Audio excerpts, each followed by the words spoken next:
السلام علیکم ورحمۃ اللہ وبرکاتہ۔ پیارے بچوں، کیسے ہیں آپ؟ امید ہے خیریت سے ہوں گے۔ اللہ تعالیٰ ہم سب کو ایمان اور صحت کی بہترین حالتوں میں قائم رکھے، آمین۔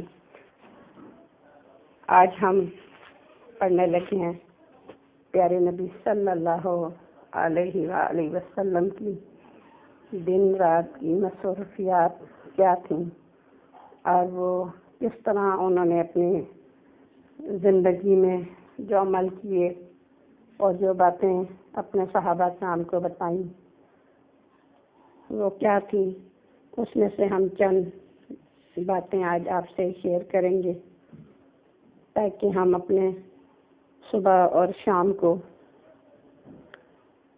بہترین انداز سے گزاریں۔ ہر مومن کی یہ خواہش ہوتی ہے کہ نبی کریم صلی اللہ علیہ وآلہ وسلم کی سنتیں ہمیں پتہ چلیں اور اس کی روشنی میں ہم اپنی صبح سنہری کریں اور شام سہانی گزاریں اور اجر و ثواب کے خزانے حاصل کریں انشاءاللہ۔ آج ہم یہ پڑھیں گے کہ ہم اپنے صبح کو اور شام کو کس طرح قیمتی اور انمول بنا سکتے ہیں اور فرشتوں کو ہر دم اس کے ثواب لکھنے میں مصروف کر سکتے ہیں۔ پیارے بچوں،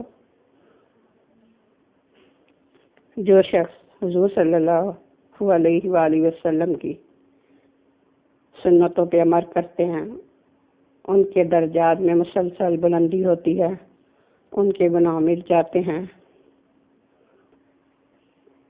تو کم از کم جتنی باتیں ہمیں پتہ ہیں ہم وہ چاہتے ہیں کہ ہم آپ تک پہنچائیں انشاءاللہ۔ کوشش ہے، اللہ تعالیٰ قبول کرے، آمین۔ ان الحمد للہ نحمدہ ونستعینہ ونستغفرہ ونعوذ باللہ من شرور انفسنا ومن سیئات اعمالنا من یہد اللہ فلا مضل له ومن یضلل فلا ہادی له وأشهد أن لا إله إلا الله وحده لا شريك له وأشهد أن محمدا عبده ورسوله يا أيها الذين آمنوا اتقوا الله حق تقاته ولا تموتن إلا وأنتم مسلمون يا أيها الناس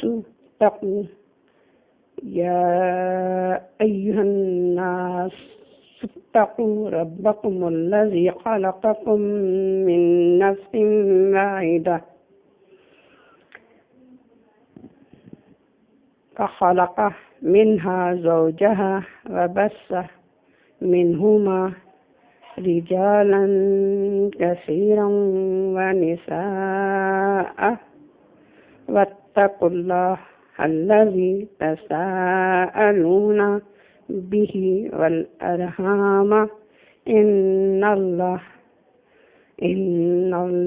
كان عليكم رقيبا يا أيها الذين آمنوا اتقوا الله وقولوا قولا سديدا يصلح لكم أعمالكم ويغفر لكم ذنوبكم ومن يطع الله ورسوله فقد فاز فوزا عظيما۔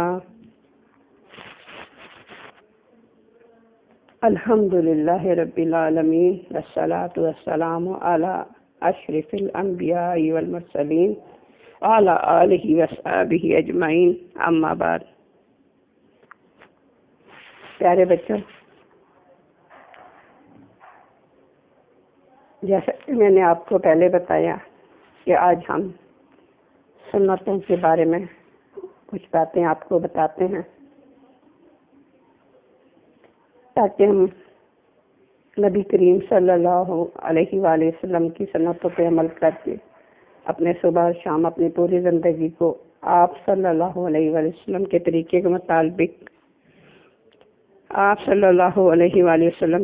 کے مطابق منظم کریں۔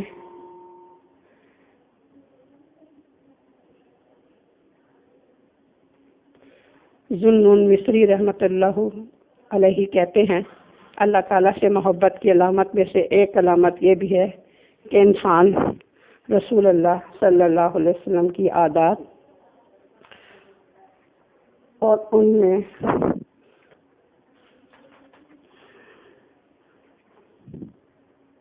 عادات، افعال، ان کے احکامات اور ان کی سنتوں کی پیروی کرے۔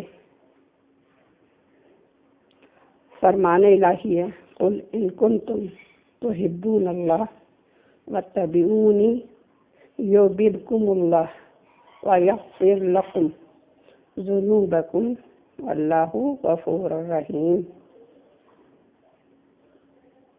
سورۃ آل عمران۔ کہہ دیجئے، اگر تم اللہ تعالیٰ سے محبت رکھتے ہو تو میری تابعداری کرو، خود اللہ تم سے محبت کرے گا اور تمہارے گناہ معاف فرما دے گا، اور اللہ تعالیٰ بڑا بخشنے والا مہربان ہے۔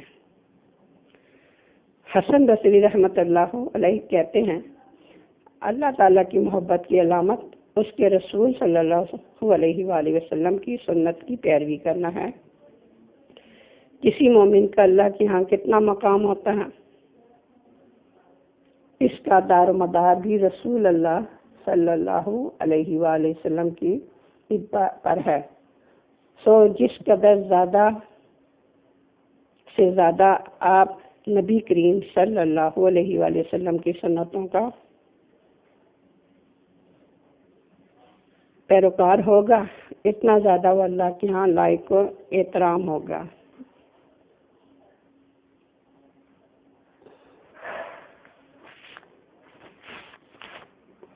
مثلاً آپ صلی اللہ علیہ وسلم کی نماز، نیند، کھانا پینا، لوگوں کے ساتھ میل ملاپ، طہارت، آنا جانا، لباس اور دیگر حرکات و سکنات۔ ذرا غور کیجئے پیارے بچوں، اگر ہم میں سے کسی شخص کا کچھ مال گم ہو جائے تو ہم اس کی تلاش میں اپنی تمام تر توانائیاں صرف کر دیتے ہیں اس کو ڈھونڈنے کے لیے اور اسے حاصل کرنے کے لیے ہر ممکن کوشش کرتے ہیں جب تک کہ وہ ہمیں واپس نہ مل جائے۔ آج ہم نے بھی کوشش کرنی ہے کہ جن سنتوں کا ہمیں معلوم نہیں وہ پتہ کریں۔ آج ہماری یومیہ زندگی میں کتنی سنتیں ضائع ہو چکی ہیں، تو کیا ہم اس پر بھی ہمیں کچھ افسوس نہیں اور کبھی افسوس نہیں ہوتا کہ کیا ہم نے انہیں اپنی علمی زندگی میں نافذ نہ کرنے کی کبھی بھی کوشش نہیں کی اور کبھی بھی اس بات کو پتہ کرنے کی کوشش نہیں کری کہ آپ صلی اللہ علیہ وسلم کس طرح زندگی گزارتے تھے۔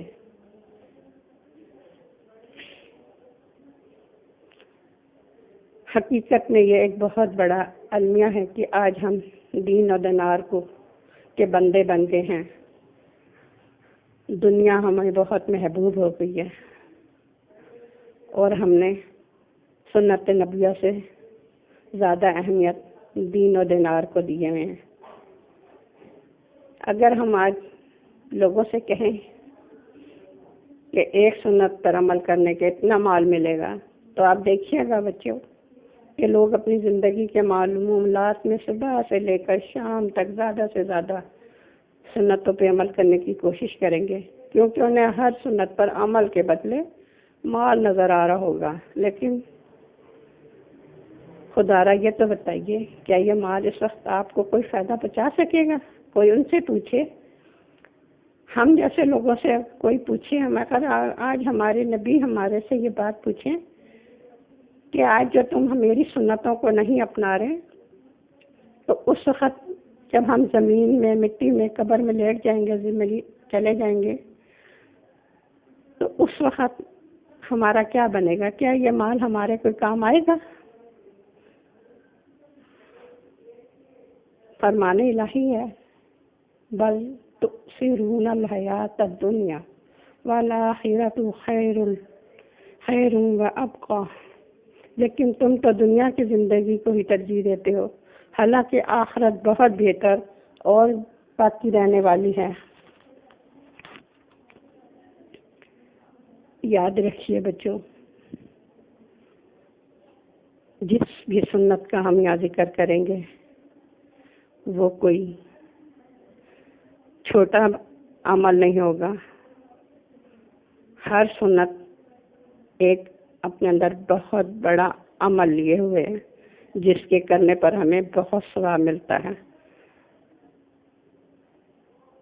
اور سنت وہ عمل ہے جس کو کرنے کا ہمیں بہت زیادہ ثواب اجر ملتا ہے، لیکن اگر اسے ہم نے چھوڑ دیں یا کوئی چھوٹ جائے تو کوئی گناہ نہیں ہوتا۔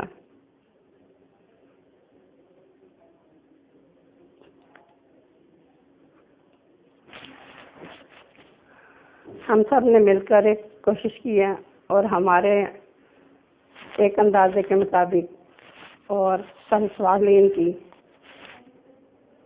کتابوں سے اخذ بہت ساری سنتیں لی گئی ہیں، تو محسوس ہوتا ہے ایک بات میں آپ کو بتاؤں کہ یہ اگر ہم سنتوں پہ عمل کریں تو یہ ایک انسان کے لیے روزانہ 1000 سنتیں بھی بن جاتی ہیں اگر انسان عمل کرے تو، اور اس کو ذہن میں رکھے کہ یہ سنت ہے، اور آج کا دن ہم نے اپنے نبی کریم صلی اللہ علیہ وآلہ وسلم کی بتائی ہوئی باتوں سے عمل کر کے گزارنا ہے۔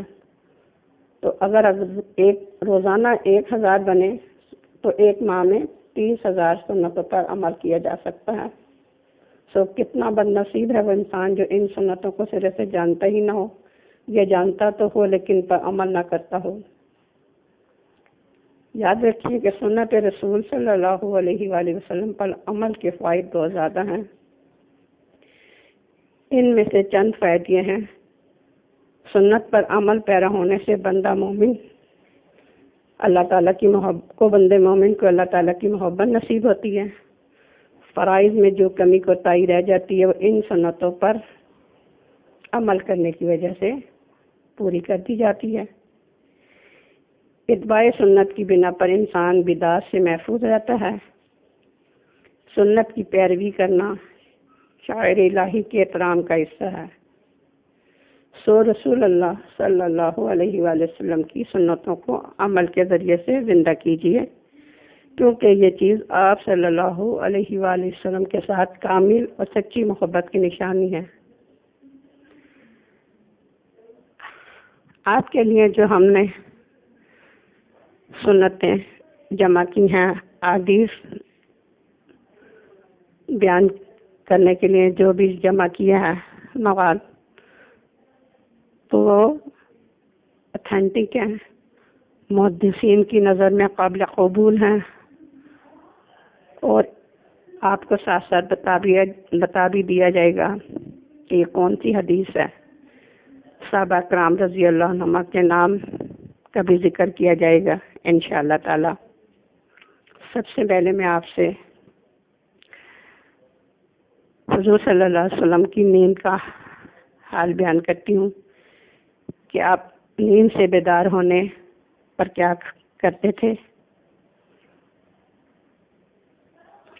آپ صلی اللہ علیہ وآلہ وسلم جب نیند سے بیدار ہوتے تو چہرے پر ہاتھوں کو ملتے تاکہ چہرے پر سے نیند کے آثار مٹ جائیں۔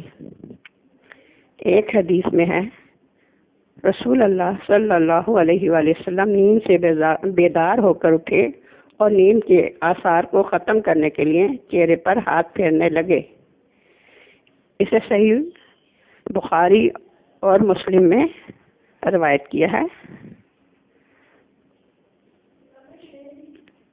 امام نودی رحمۃ اللہ علیہ اور حافظ ابن حجر رحمۃ اللہ علیہ نے اسی حدیث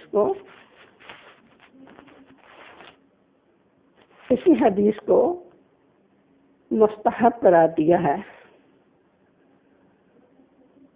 کہ نیند سے بیدار ہونے پر چہرے پر ہاتھ پھیرا جائے۔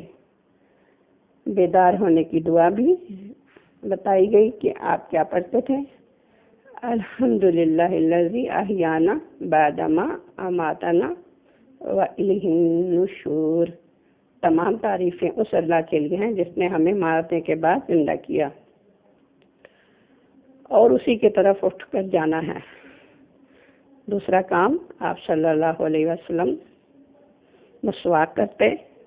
ایک حدیث میں ہے نبی کریم صلی اللہ علیہ وآلہ وسلم جب رات کی نیند سے بیدار ہوتے تو مسواک کے ساتھ منہ صاف کرتے۔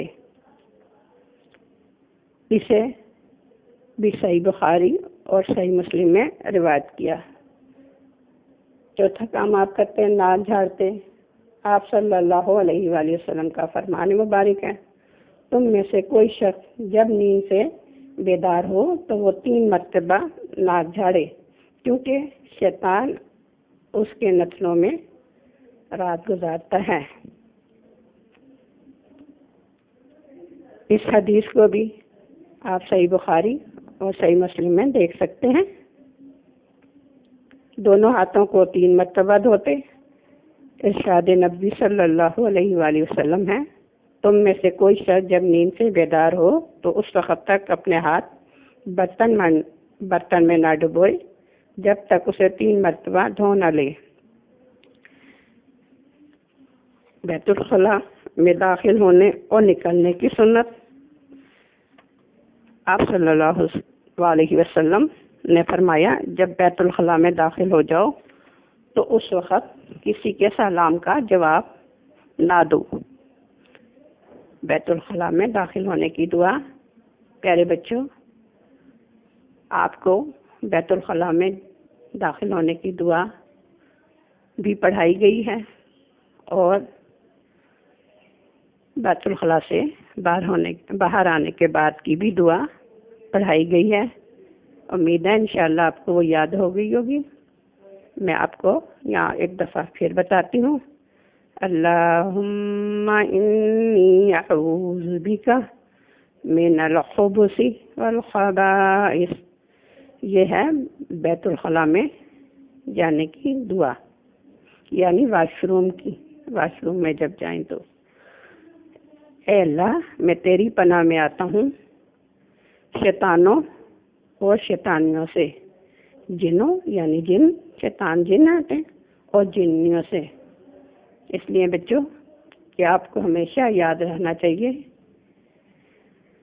کہ آپ صلی اللہ علیہ وآلہ وسلم نے فرمایا، شیطانوں کے شر سے اللہ کی پناہ اس طرح طلب فرمائیں، اس لیے کہ عام طور پر شیطان بیت الخلاء میں ہی رہتے ہیں۔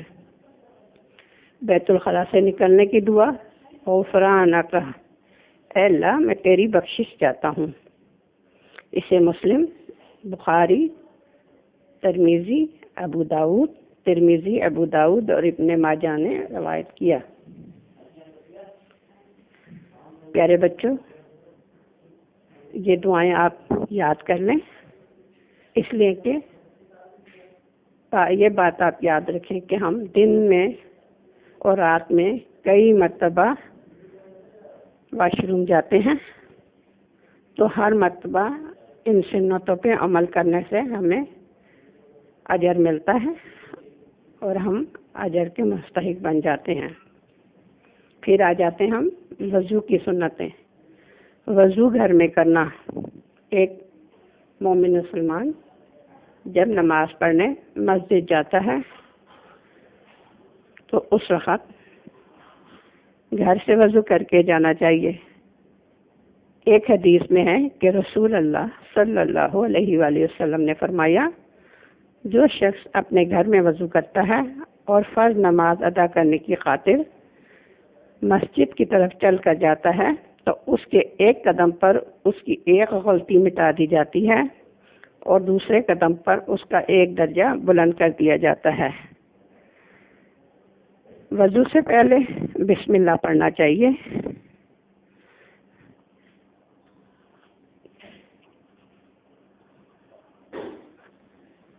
نمبر 2، وضو کے شروع میں اپنے ہاتھوں کو 3 مرتبہ دھوئیں۔ چہرہ دھونے سے پہلے کلی کرنا اور ناک میں پانی چڑھانا، بائیں ہاتھ کے ساتھ ناک جھاڑنا۔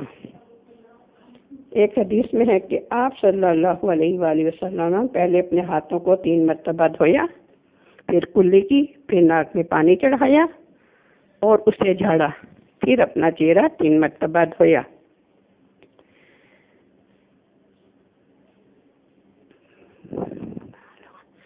کلی کرنے اور ناک میں پانی چڑھانے میں مبالغہ کرنا، یعنی پورے منہ میں پانی گھمانا اور ناک کے آخری حصے تک پانی پہنچانا۔ اسے بھی مسلم اور بخاری اور ابو داؤد نے روایت کیا ہے۔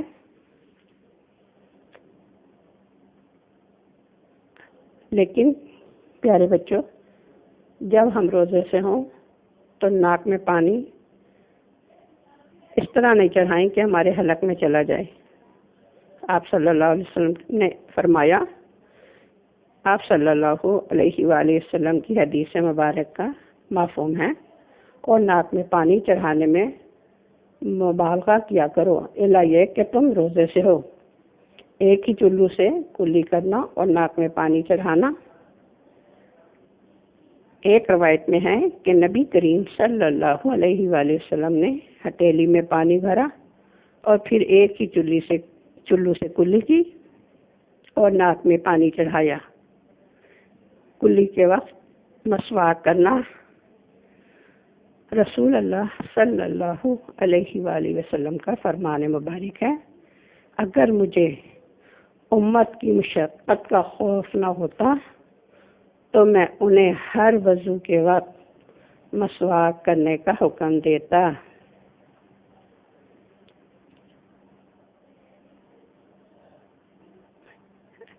آپ پیارے بچوں،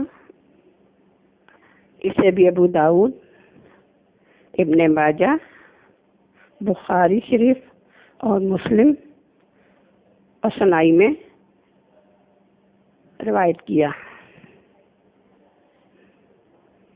وضو کا پانی آپ الگ الگ ناک میں اور وضو کلی کے لیے الگ الگ بھی لے سکتے ہیں، اس کی بھی اجازت ہے۔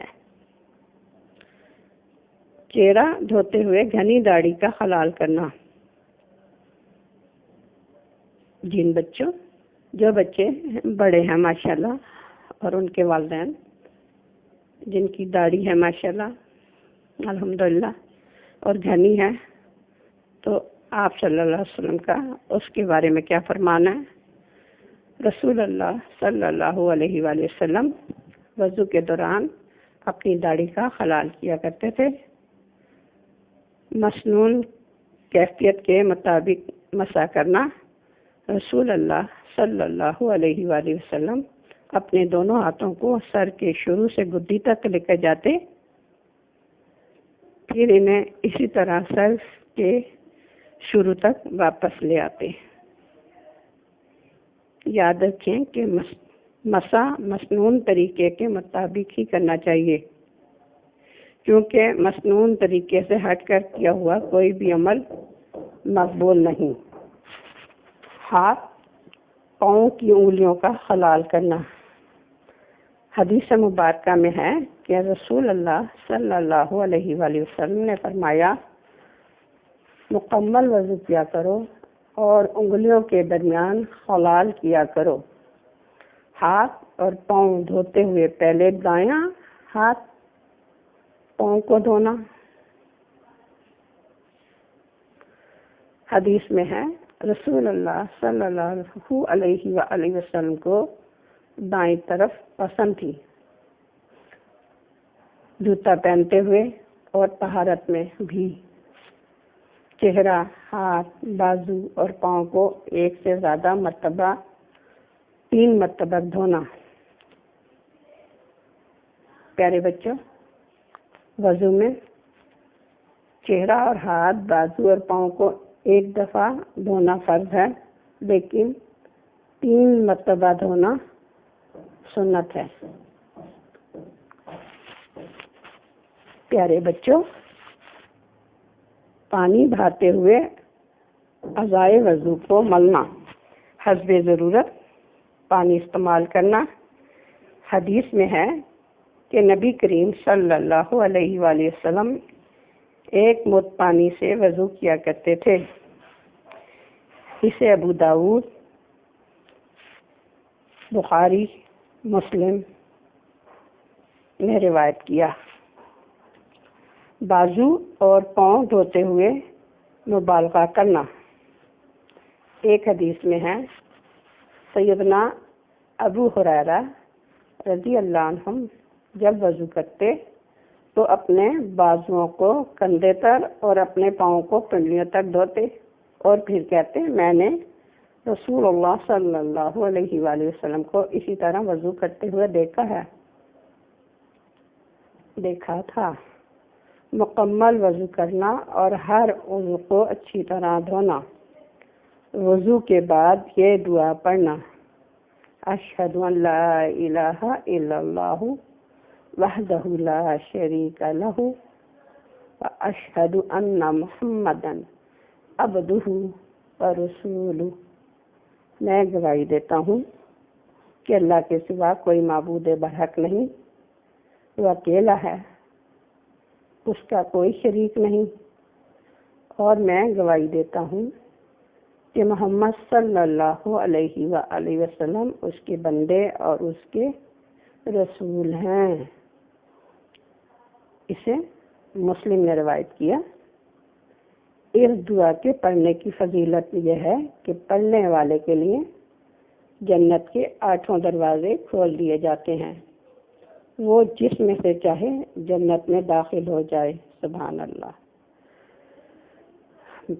دیکھا پیارے بچوں، سنتوں پہ عمل کرنے کا کتنا فائدہ ہے، اور اس کو سمجھ کر ادا کرنے کا اور فائدہ ہے کہ جو وضو کے بعد یہ دعا پڑھے اس کے لیے جنت کے 7 دروازے کھول دیے جاتے ہیں، وہ جس سے چاہے اندر داخل ہو جائے، یعنی جنت میں چلا جائے۔ سبحان اللہ، کیا شان ہے اس بندے کی۔ اللہ تعالی ہمیں ان سب سنتوں پہ عمل کرنے کی توفیق عطا فرمائے۔ اس کے بعد وضو کے بعد 2 رکعت نماز ادا کرنا۔ رسول اللہ صلی اللہ علیہ وآلہ وسلم کا ارشاد مبارک ہے، جو شخص میرے وضو کی طرح وضو کرے پھر 2 رکعت نماز اس طرح ادا کرے کہ اس میں دنیاوی خیالات سے بچا رہے، تو اس کے پچھلے گناہ معاف کر دیے جاتے ہیں۔ یاد رکھے کہ مسلمان دن اور رات میں کتنی مرتبہ وضو کرتے ہیں پیارے بچوں، یہ تو آپ کو پتہ ہے نا، اور ہمیشہ باوضو رہنا چاہیے۔ کوشش ہمیں یہ کرنی چاہیے کہ ہم زیادہ تر باوضو رہیں۔ اگر ہم ان سب سنتوں کا خیال رکھیں تو یقینی طور پر بہت زیادہ اجر و ثواب حاصل کر سکتے ہیں۔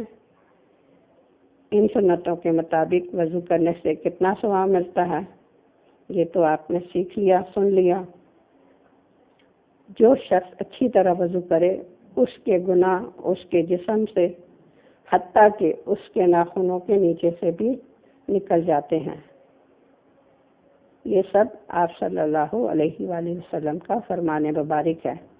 تم میں سے جو شخص اچھی طرح وضو کرے پھر 2 رکعت نماز پوری توجہ کے ساتھ ادا کرے تو اس کی مغفرت کر دی جاتی ہے۔ مسواک کرنا، پیارے بچوں، مسواک کرنا نبی صلی اللہ علیہ وآلہ وسلم کو بہت پسند ہے، اور وہ یہ چاہتے تھے کہ ان کی امت کے لوگ بھی مسواک کو اپنائیں۔ مسلمانوں کو دن اور رات میں کئی مرتبہ مسواک کرنی چاہیے۔ آپ صلی اللہ علیہ وآلہ وسلم کا یہ ارشاد مبارک ہے، اگر مجھے اپنی امت کی مشقت کا اندیشہ نہ ہوتا تو میں انہیں ہر نماز کے وقت مسواک کا حکم دیتا۔ دن اور رات میں مجموعی طور پر 20 سے زیادہ مرتبہ مسواک کی جا سکتی ہے، 5 نمازوں کے وقت، اس سے پہلے اور بعد والی سنتوں کے وقت، چاش کی نماز کے وقت، نماز وتر کے وقت، قرأت قرآن پاک کے وقت، قرآن پاک کی تلاوت کے وقت، منہ میں بدبو پیدا ہو جانے کے بعد، نیند سے بیدار ہونے کے بعد، ہر وضو کے وقت اور گھر میں داخل ہوتے وقت، کیونکہ سیدنا عائشہ رضی اللہ عنہما کہتی ہیں آپ صلی اللہ علیہ وآلہ وسلم جب بھی گھر میں داخل ہوتے تو سب سے پہلے مسواک کیا کرتے تھے۔ پیارے بچوں، آپ نے سنا کہ آپ صلی اللہ علیہ وآلہ وسلم کا مسواک کے بارے میں کیا فرمان ہے؟ مسواک سے منہ پاک ہوتا ہے اور اللہ کی رضامندی نصیب ہوتی ہے۔ مسواک سے منہ پاک صاف ہوتا ہے، اللہ کی رضامندی نصیب ہوتی ہے۔ اور اب تو پیارے بچوں، جدید طب نے بھی یہ بات ثابت کر دی ہے کہ مسواک دانتوں اور مسوڑوں کے لیے کتنی مفید ہے، کیونکہ اس میں درجہ ذیل مواد پائے جاتے ہیں جو جراثیم کو ختم کرنے والے مواد ہیں، پاک کرنے والے ہیں، دانتوں کو صاف کرنے والا مواد ہے، منہ میں خوشبو پیدا کرنے والا مواد ہے۔ تو پیارے بچوں، آپ نے ان سنتوں کو بہت غور سے سننا ہے اور یاد کرنا ہے، اور اگر نہیں یاد رکھیں تو آپ اس کو لکھ لیں، نوٹ کر لیں اور آگے بھی شیئر کریں ان چیزوں کو، تاکہ آپ بھی اجر ثواب حاصل کریں دین کی باتیں دوسروں تک پہنچانے میں۔ اللہ تعالیٰ کا ذکر کرنا اور پیارے نبی صلی اللہ علیہ وآلہ وسلم کی سنت کے مطابق زندگی خود گزاریں اور دوسروں کو بھی بتائیں کہ کیسے گزارنی ہے۔ اب میں آپ کو بتاتی ہوں جوتا پہننے کی سنت۔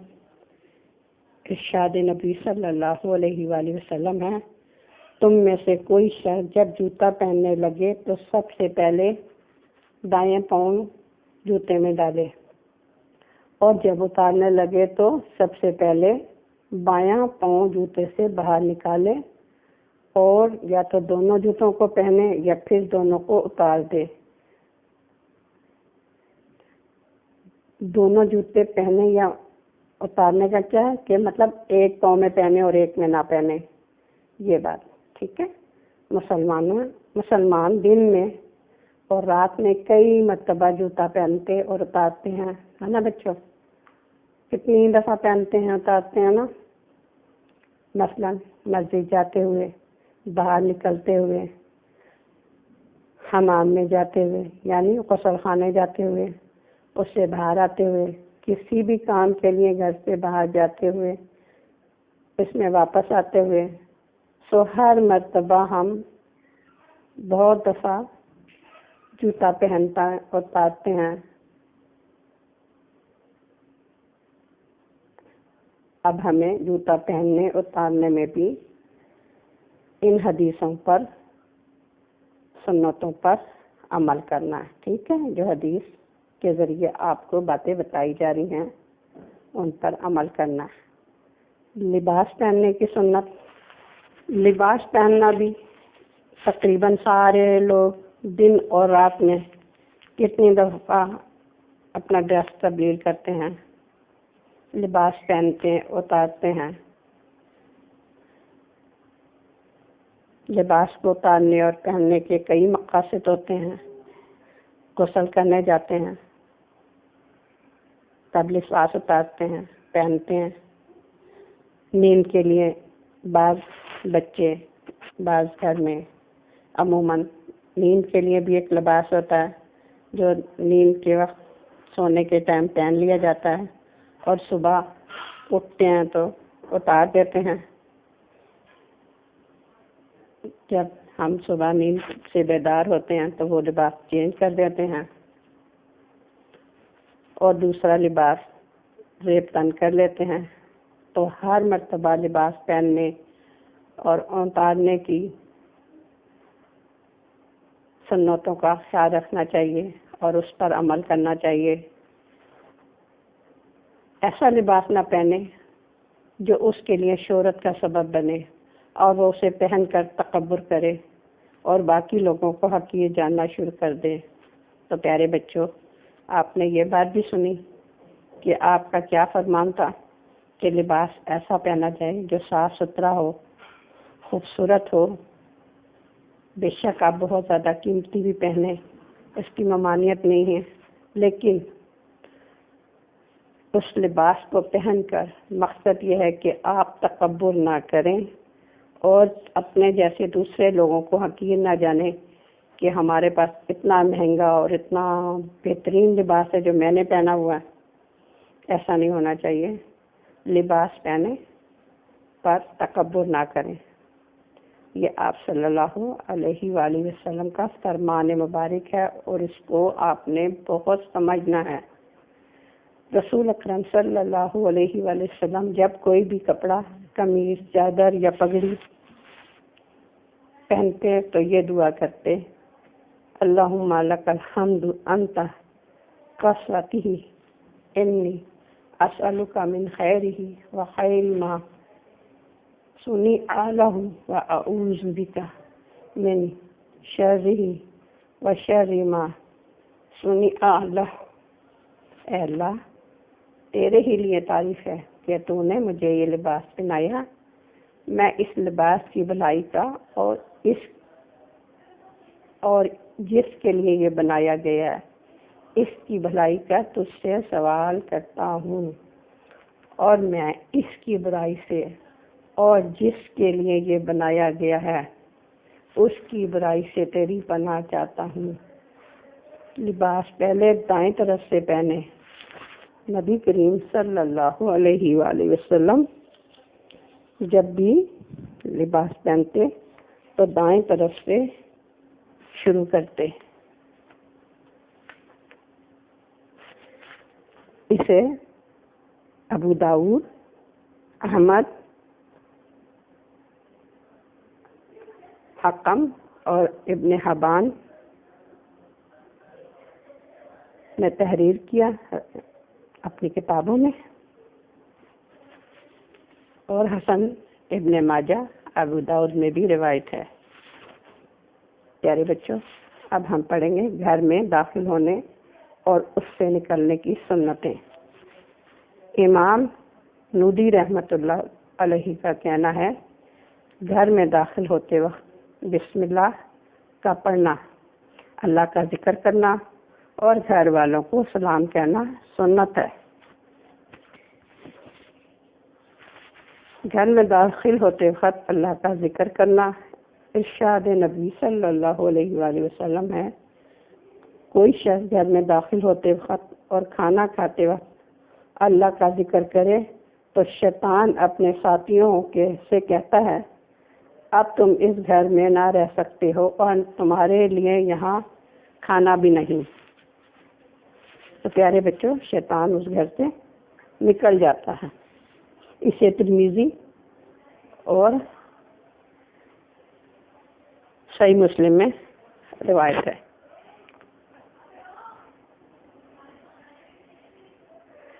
گھر میں داخل ہوتے وقت نماز پڑھنا، رسول اللہ صلی اللہ علیہ وآلہ وسلم نے ایک صحابی سے فرمایا، جب تم گھر میں داخل ہو تو 2 رکعت نماز پڑھ لے، یہ 2 رکعت تجھے برا داخل ہونے سے باز رکھے گی۔ اور جب تو گھر سے نکلے تو پھر 2 رکعت نماز پڑھ، یہ 2 رکعت نماز تجھے برا نکلنے سے باز رکھے گی۔ بچوں آپ کو باتیں سمجھ آ رہی ہیں نا؟ یعنی گھر میں جیسے بھی کوئی چھوٹی موٹی رنجشیں یہ وہ ہو جاتا ہے تو اس کا بھی اگر آپ 2 رکعت نماز پڑھ لیں تو اس کی برکت سے گھر میں ایسے کام سے انسان باز آ جاتا ہے۔ واللہ عالم۔ آپ صلی اللہ علیہ وسلم کا فرمان مبارک اور سچ ہے، جو بھی آپ صلی اللہ علیہ وسلم نے فرمایا، آپ کی زبان اطہر سے جو باتیں نکلتی ہیں وہ سچ ہیں، اور اس کو ہم نے سچ ہی سمجھ کر اپنانا ہے، کیونکہ آپ صلی اللہ علیہ وآلہ وسلم سے سچا کوئی نہیں۔ آپ جو بات بھی بیان کرتے اپنے رب العزت کی ہی طرف سے آئی ہوئی باتیں اپنے امتیوں کو بتا کر گئے، تو ہمیں اس کا بہت خیال رکھنا ہے اور یقین کرنا ہے۔ یقین کے ساتھ ہی ہم نے ہر عمل کرنا ہے، ہر سنت پر عمل کرنا ہے انشاءاللہ۔ پیارے بچوں، آج جو باتیں آپ کو بتائی گئی ہیں آپ نے وہ بہت غور سے سننی ہے اور بہت سمجھ کے سننی ہے اور یاد کرنی ہے۔ اگر آپ کو یاد کرنے میں کوئی دشواری ہو تو آپ اس کو لکھ لیں اور اس کو بار بار پڑھیں۔ آج کے لیے اتنا ہی کافی، انشاءاللہ اگلے لیسن میں آپ کو اور بہت ساری سنتوں کے بارے میں بتائیں گے انشاءاللہ۔ اللہ حافظ۔ اپنا خیال رکھیے گا، اپنے بڑوں کا ادب کیجیے گا اور کوشش کیجیے گا اپنے پیارے نبی صلی اللہ علیہ وآلہ وسلم کی سنتوں کو اپنائیں۔ جزاک اللہ خیرا کثیرا۔ السلام علیکم ورحمۃ اللہ وبرکاتہ۔